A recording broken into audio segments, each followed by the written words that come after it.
I mean, I'm sure they had decorations and stuff. I think that probably was enough. Maybe having food, like typical food that you would have, but dressing up and under the stereotypes is probably unnecessary.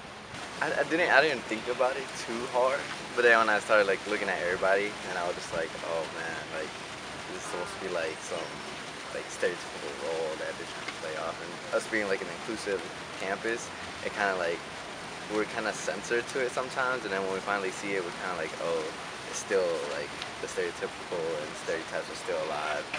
There's no reason to dress up as a culture to appreciate a holiday. I feel like the manager in charge should have thought about it twice before allowing his employees to do such an ignorant act.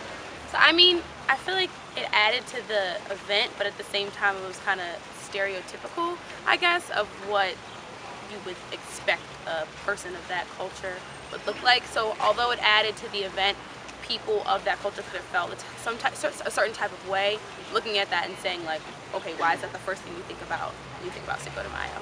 I thought it was really cool that everyone dressed up for Cinco de Mayo and tried to rally around and support the holiday. However, I did find the mustaches to be a little bit offensive, and maybe even a little bit degrading, especially with someone of Latino or Mexican descent. I thought the mustache thing with the sombreros, I was pretty indifferent to it. I didn't really think much about it. In terms of the dressing up for Cinco de Mayo, I can't really blame them because they probably were instructed to wear these things, but what I can say is the higher up, who was usually not a minority, they seem to they have a lack of sensitivity towards issues like that because it doesn't affect them. Well, most people think of Mexicans like as that, but like there's so much more diversity to like their culture than what is really portrayed by some of the people. And I feel like as the University of Maryland, especially, which is a campus that is based on diversity, it was very ignorant. People in charge said maybe something like that.